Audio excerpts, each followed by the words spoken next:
Hello and welcome to the AIES Politics and Point podcast and the second episode of our special series on US-Europe relations, supported by the US Embassy in Vienna. For all our new listeners, this is a 7-episode special covering a broad range of different topics relevant to transatlantic relations from the perspective of high-level US experts. My name is Christoph Schwarz, research fellow at the AIES, and today we will talk about the future of NATO. Sharing her knowledge with us today is Rachel Rizzo, a real expert on matters of European security, NATO, and the transatlantic relationship, who is currently Director of Programs at the Truman Center and the Truman National Security Project, as well as Adjunct Fellow with the Transatlantic Security Program at the Center for a New American Security.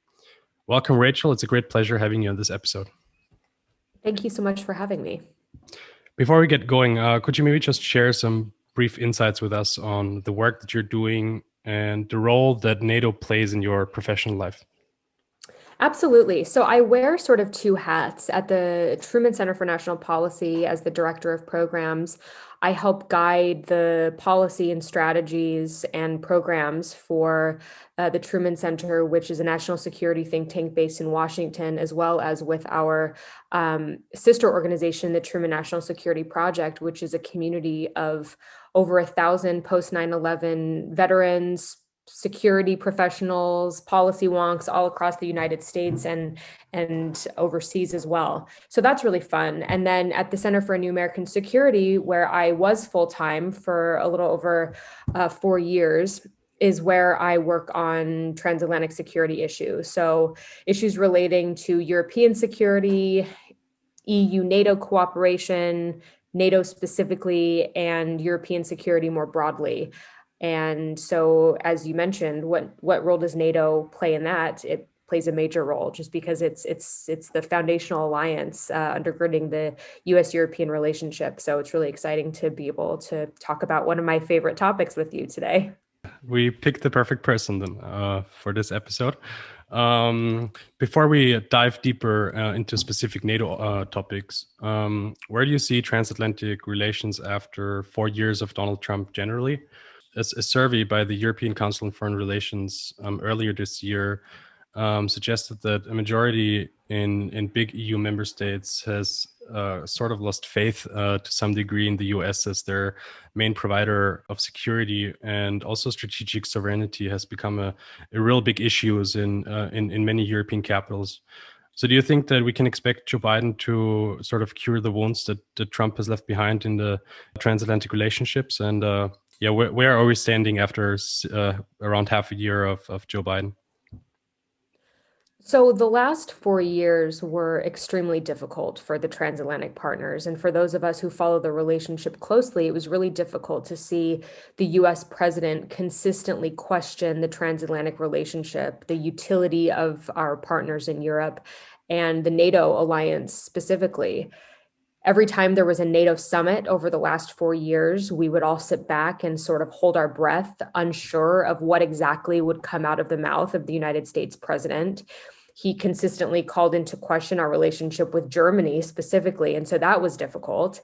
And so coming out of the Trump presidency, it was really surprising to see how quickly the relationship was, I wouldn't say destroyed, but placed under stress after 70 years of trying to build it up. And so Joe Biden came into office in January with his work really cut out for him. But it's good news for the US European partners. He is a pro-NATO, pro-EU president. Many of his top advisors have either worked in or lived throughout Europe during their time within the US government. And so he's stacked his administration with people who are focused on strengthening the relationship. And that's what we've seen over the last 6 months.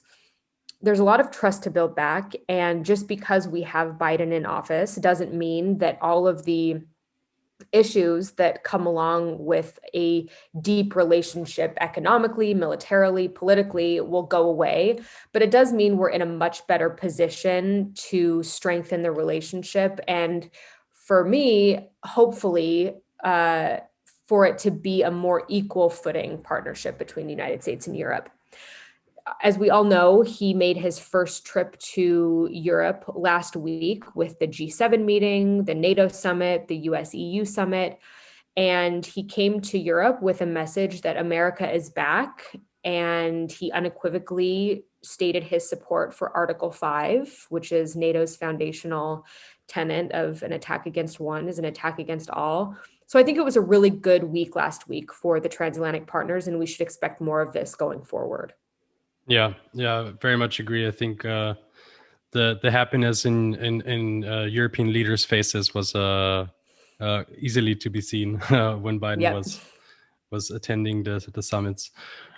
Great. So let's jump into NATO. I assume there might be some listeners, especially in neutral Austria, that are not so familiar with NATO.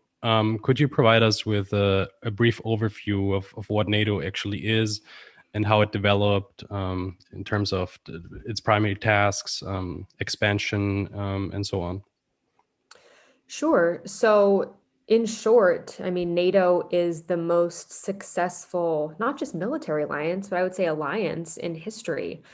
A lot of people talk about NATO as being founded in response to the threat that was posed by the Soviet Union, which is partially true, but I think more broadly, NATO's creation was part of a much broader effort to serve a few different purposes, with deterring Soviet expansionism, yes, but also forbidding the revival of nationalist militarism in Europe, through partially a strong North American presence on the continent, and then encouraging European political integration. And I think that this has been immensely successful since its founding in 1949. And the alliance has gone through different rounds of expansion as the world and as the European continent changed. So, we saw a round of enlargement in the early 2000s with the Baltics. We saw a round of enlargement in during the Trump presidency with Montenegro, and just recently with North Macedonia. So the alliance has an open door policy, which is that if a country meets the requirements of NATO membership, has done all the reforms necessary and can provide for its own defense and is investing in its own defense budget and capabilities, then it's welcome to join the alliance. Of course, there's a question of how far that goes. For many people, we remember the Bucharest summit in 2008 when it was said that Ukraine and Georgia would eventually join NATO. And it's 2001, and that hasn't happened yet. And Ukraine has territory that is occupied illegally by Russia, as does Georgia from the Georgian War in 2008. And so there's a lot of discussion these days about what the future of Ukraine and Georgia might hold, and if their future is, in fact, in the NATO alliance. So for listeners that don't focus on NATO too much, I mean, I think that the main point is that it's a military alliance, yes, but it is much more than that. It's a community of values and shared democratic principles, and it not only contributes to the security of the broader Euro-Atlantic area, but also contributes to the rules-based international order, as we like to say today. Mm-hmm. With that, I think you've already taken away some of the parts of my next question, which is related to the purpose of NATO in the 21st century. So in the last couple of years, especially under Trump, as you already mentioned before, it was quite of a rocky road for NATO, with Trump declaring NATO obsolete in 2017. Then Turkey kind of behaved irresponsibly by, for example, buying a Russian missile system. And then also in 2019, we had Emmanuel Macron saying that the alliance was experiencing brain death. So one might conclude that after more than 7 decades of existence, NATO is lacking some sort of common purpose across member states. What could you say about this? Does NATO have a purpose in the 21st century that is really shared collectively across member states and across the Atlantic, so to say? I think looking back at the Cold War, there was one strategic threat, as you could say, in the Soviet Union. And it was this sort of one monster around which all of the NATO allies could coalesce. We don't have that today. We are now facing two near-peer competitors in Russia and increasingly China, who is attempting to destabilize the broader international order far beyond the Indo-Pacific region. On top of that, the types of threats that the transatlantic community faces today are much different than they were 30 years ago. So we're looking at hybrid threats, cyber, new and emerging technologies, energy security, a lot of these less tangible security items that are thus harder to approach. And so I do think that NATO does have a purpose in that having a community of 30 allies who are all standing together to protect the territorial integrity and the security of one another is helpful in an era of, security threats that emanate from so many different places. Of course, during the Trump administration, the former US president consistently bashed on NATO allies and said that the United States didn't get anything from its US membership in NATO. But he also said things like the European Union was created as a body to literally undermine the United States. And so this pushback, I think, came from a much deeper place. He also saw Europeans as free riders. I'm putting that in quotations. He used that comment a lot because countries like Germany, for example, weren't meeting their 2% of GDP to be spent on defense target. And so he sort of thought of NATO as just an excuse for European countries to have their security underwritten by the United States. Now, I think it's important to remember that Trump is not the first president to push Europeans to spend more and do more and take more responsibility for their own security. This is something that we heard from President Obama, Bush, Clinton. It's not new. And so I do think that at a time after 4 years of calling this relationship into question, it is a huge opportunity for Europeans to step up to the plate and spend more on defense and take care of more of the security issues in their own neighborhood and be on a more equal footing as the United States. But it's a very broad way of saying NATO definitely serves a purpose. And I think that we have real opportunities in front of us going forward, especially with a pro-NATO president in office. Yeah, for sure. What you mentioned about Europe brings me to the topic of the European pillar in NATO. Here, many Europeans argue that if Europeans would allocate their resources more wisely, for example, by integrating more deeply in European defense and maybe over the long term create stronger EU pillar within NATO even, this could resolve some of the burden sharing issues that currently exist. And as you mentioned, have been an issue for many US presidents in the past. While the US has been a major proponent of European integration since the end of World War II, it has been much more reluctant in defense terms. What are the reasons for this reluctance? And what do you say to Europeans who argue that a more unified European defense under the umbrella of the EU could strengthen NATO over the longer term? So in general, I think that a stronger, more integrated European defense pillar will in turn strengthen NATO. If you listen to a lot of the leaders in the United States, not just during the Trump era, but before that as well, you get a lot of pushback in terms of how American leaders respond to the idea of a more integrated EU defense pillar. And I'm going to make a point that I've made a few times, but I think it's important to repeat. So basically what ends up happening a lot of the time is that whenever the EU comes out with these new defense ideas, I'm thinking specifically right now about PESCO, which is Permanent Structured Cooperation, an effort on behalf of the Europeans to integrate some of their defense efforts. That specifically got a lot of pushback from the United States. This was, I think, in 2017, where you had these high-level defense officials come out and say, well, we don't want the EU to duplicate NATO issues. We don't want it to undermine NATO. And then they always close with, and we don't want this to become a protectionist vehicle for European defense industry, which is basically a really roundabout way of saying we want to make sure that we can still sell your American kit to the Europeans, right? And so I think we have a lot of work to go there. And I said this in the beginning, but I'll say it again. I think we have a real opportunity on both sides of the Atlantic because we now have a pro-Europe president in office.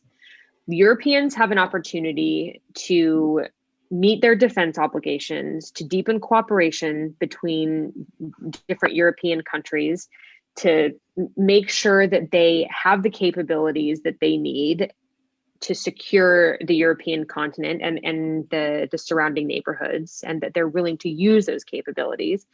And the United States, on the other hand, has an opportunity to allow Europe to do that without us pushing back on them. So I'm going to be really interested to see what happens over the next 6 to 12 months in that space. But I think we are we're on a pretty good path, and we have an opportunity that both sides should seize. Yeah, definitely. Let's maybe return to more of the external issues that NATO is facing. As you already mentioned before, historically, NATO, or the purpose of NATO, was always closely tied to the Soviet Union, which is now Russia, and Russia still plays an important role when it comes to the challenges that NATO is facing. Especially since 2014 and the annexation of Crimea, we've really seen the relationship hit rock bottom, you could say. How do you describe the relationship between NATO and Russia today? And what do you think is the right path forward? I think we hear a lot of times deterrence and dialogue with Russia. How do those two aspects kind of work together? And what's the path forward, if I may ask? Absolutely. I think you touched on two words that are key: deterrence and dialogue. Obviously, Russia is still the greatest challenge for the NATO alliance, but that challenge looks differently depending on where you are geographically located, right? So if you are Poland, if you are Lithuania, Latvia, or Estonia, you are thinking about a much more conventional deterrent against Russian aggression. A lot of analysts talk about the potential for Russia to try to do the same kind of land grab in the Baltics that they did in Crimea. Yeah. Little green I'm man. not as worried about that. Exactly. And I'm not as worried about that as some other people are. Then again, I live in the United States, where we are protected by two very large oceans, and I do not have Russia as a neighbor. So that's not something that keeps me awake at night. For most of the other allies, the challenge of Russia is a much less tangible and much broader one. So when you look at the new and emerging challenges that NATO is facing and trying to deal with going forward, you always see Russia there. So when you look at cyber capabilities, Russia consistently conducts offensive cyber attacks against NATO allies. And I think it was 2016 when the alliance finally decided to name cyber as a domain of operations, which means that Article 5, the collective defense clause, now extends into cyberspace. And so what deterrence looks like in that area is something that we're also trying to figure out. We're sort of building the plane as we fly it in that sense. But also Russia likes to take advantage of societal changes that are occurring within various NATO allies. So as the security landscape has changed since 1989, so have societies at the same time. We are seeing challenges with cohesion and agreements in terms of NATO allies much more starkly today than we have seen in the past. We've seen allies like Poland and Hungary be talked about in terms of democratic values and what that looks like going forward. I think Turkey poses a challenge to the alliance as well. But I think it's important to remember that it's beneficial for us, and it behooves us to work through those challenges to create a common vision, because Russia likes to exploit those. Russia likes to see NATO come to the table fractured. They view a cohesive and coherent NATO as a threat to Russian interests. So I think going forward, the more that we can have tough conversations at NATO headquarters, the more that we can understand that different allies might approach things differently, but that we're all in it together, and that we're all in search of, the same goal, as sort of kumbaya as that sounds, the better it will be for European security and for the transatlantic relationship more broadly. Yeah, this divide and rule tactic that Russia is applying, I guess, is very important to counter. Also, we've already briefly touched upon the other elephant in the room, which is China, which, if you listen to press conferences and statements after the NATO summit, was a really big topic. And also, if you look at the NATO 2030 report that came out at the end of last year, which is sort of I'm sure you can tell more about this than me, but which is sort of which are proposals for the future development of the alliance, in which also China played a big role. And I quote, "NATO must devote much more time, political resources, and action to the security challenges posed by China," which I assume potentially hints at the realignment of the alliance to be more orientated towards the Indo-Pacific and China. Do you think that China, rather than Russia, will be the principal challenge of the alliance in the long term? And what does that actually mean for NATO? I mean, would this mean that we see NATO exercises in the Indo-Pacific, or are we going to see much stronger coordination with partners in the area like Australia or Japan or Korea? What does the whole China issue actually mean in practice? What do you think? I think this is a really good opportunity to talk a little bit about NATO 2030 and what that is and how China plays a role in it. So NATO 2030 it lays out this ambitious agenda for the alliance to handle the primary challenges of the next decade. And the NATO Secretary General, coming out of the NATO summit in London in 2019, was tasked with creating this forward-looking reflection process with a group of experts. Now, it's important to remember that there was a similar group of experts who did a forward-looking reflection process in 2010 called NATO 2020. And so they tend to do this every 10 years. The reflection process in 2010 led to a new strategic concept, as will this one this time. The most interesting thing, I think, about this ongoing reflection process, which is going to lead into a new strategic concept for NATO, and I'm happy to talk about that if you'd like, is that China is being discussed as a challenge for the alliance for the first time, and it will be present in the strategic concept for the first time. So last week I was in Bratislava, Slovakia, for the GlobeSec conference, and I was moderating a panel on NATO 2030. And I did this word cloud for the audience, which meant they had this app on their phones, and I asked them to name what they felt as an audience of experts, European security experts, what they thought were going to be NATO's primary challenges of the next 10 years. Russia was obviously the biggest one. Maybe not obviously, but Russia was the biggest one. And right behind Russia, in big bright letters, was China. So it's not just NATO that, folks sitting around the NATO tables that are thinking about this. I think experts and transatlanticists more broadly are wondering how Europe and how the United States deal with the China challenge. I think it's important to note that NATO tackling China is not about pushing NATO into the Indo-Pacific region. In fact, it would be very surprising to me to see NATO conduct, say, maritime exercises in the Indo-Pacific region. I mean, just geographically, that makes no sense. And I think it's probably needlessly provocative. Having conversations about China, however, is about the fact that China is now present in the European continent and throughout the European continent through efforts like the Belt and Road Initiative, through foreign direct investment and IP theft and 5G.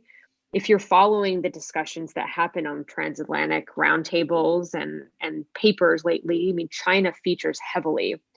And so I think that this isn't an effort for NATO to turn China into a threat. The Secretary General has been very clear that they don't view China as a threat. It's a challenge that we have to discuss. And Europe, I think, doesn't want to get caught in between the US and China as part of this great power geopolitical competition. And so we're having discussions on China. We're figuring out what it means for NATO. And I think going forward, what it looks like is uncharted territory, right? But we do have experience dealing with a near peer competitor. It's just that the challenges that China poses are going to look different than, I think, the conventional threat that the Soviet Union posed during the Cold War. These are going to be, like I mentioned before, hybrid threats, cyber, energy security, politically as well. You don't want European leaders leaning toward China when it comes to, what side to be on. I don't necessarily think that's a huge challenge at the moment, but it could potentially be something that we have to talk about and figure out. It's not easy. For sure. Yeah. I think Europe is sort of waking up to the China question, or has been waking up recently, with an EU strategy on the Indo-Pacific being in development, and also countries like Germany or France more assertively positioning them against China, and people realizing that China is not only in our backyard, but is maybe, for example, opening the Fudan University campus in Budapest soon. So China is definitely... Yeah, they're not just in your backyard, they're in your home. Yeah, exactly. Exactly. Let's come maybe to some other issues besides Russia and China, because I think there's also some other areas that NATO is dealing with. To mention climate change, for example, which I think was put for the first time on the agenda of NATO, if I got that correctly. You already mentioned things like cyber threats or hybrid threats, but can you maybe just outline some other areas of difficulties or challenge for NATO besides Russia and China? Yeah, I think this is a great opportunity to talk about the increasing intersection between climate and international security. So if you looked at the NATO 2030 reflection report by the experts, climate featured heavily there. But at the same time, as the NATO 2030 experts, the Secretary General also asked a group of next generation thinkers to do their own reflection process and to provide the alliance some moonshot ideas for some of the main security issues that they believe will face the alliance in the next 10 years. And climate was chief among them. I just finished writing a book chapter for Brookings on NATO and next generation public opinion. And I think, we can talk about hybrid, we can talk about cyber and climate, and those are all issues that are important for the alliance to deal with.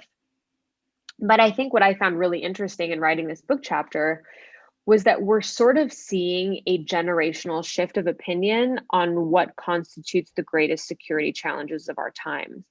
So there's been some polling done by places like the Chicago Council on Global Affairs and the Charles Koch Institute on some of the main issues that Gen Z and millennials think are facing our generations today. And the spread of nuclear weapons was a big one. Energy security was a big one. Climate was at the top of the list. And so I think the big question for NATO is, how do you make this shift as an alliance into a new generation of an entirely globalized world amongst new generations of thinkers who have spent their entire lives online, who have different ideas of what security means, who think of things like human security and climate migration, and who at times don't understand NATO and who sometimes think of it as a relic of the Cold War. The Soviet Union doesn't exist anymore, so why does NATO? I mean, those are questions that I think young people ask these days. And so alongside all of these issues that NATO is going to have to deal with going forward, it also has to think about how it continues to pursue its main pillars of cooperative security, collective defense, and crisis management, while at the same time making sure that the next generation of thinkers understand its utility. And so that's kind of some of the stuff that I'm looking closely at going forward. Great. As a sort of final question to conclude, what are the main things that you hope to see happening with NATO in the coming years or decade, let's say? So I think that the challenge for NATO is that the security environment has broadened so much that the alliance can't decide whether it's going to do traditional and conventional deterrence, or if it's going to face hybrid threats and these more esoteric ideas when it comes to security. It has to do both. And then the paradoxical difficulty is therefore NATO then risks doing too much and not having a purpose, or not having a purpose, but being unclear about what it is and what its purpose is. So I think the important thing that I'll be looking for is definitely the new strategic concept, which is going to be released at the summit in Madrid in 2022. And that's going to lay out what NATO's main pillars are for the next 10 years. The last strategic concept drafted in 2010 is definitely outdated now. There's some language in there about, say, Russia that just doesn't fit today's current security environment. So I want to make sure that the alliance is fit for purpose, that it is adaptable, that it is flexible, that it thinks about conventional deterrence on land, at sea, but it is also able to think creatively and effectively about new and emerging security challenges that we haven't dealt with in the past and for which we will have to be very prepared and flexible to deal with in the future. I'm thinking about, cyber and new and disruptive technologies, chief among them. I'd also love to see a subnational diplomacy effort on behalf of NATO, where it goes beyond the capitals of the United States and, Berlin and London and DC and Paris, and has conversations with people outside of these capitals and learns about how they think of security and what they think NATO should be. And I think that will help it have a clearer sense of what it is and what it means and what it should be doing going forward. Yeah, I think that would be great to see. Thank you, Rachel, so much for being here with us today in this podcast episode. It was a very interesting insight into the doings of NATO and some of the challenges that it faces. Thank you so much. Absolutely. Thank you so much for having me. I really appreciate it. Goodbye.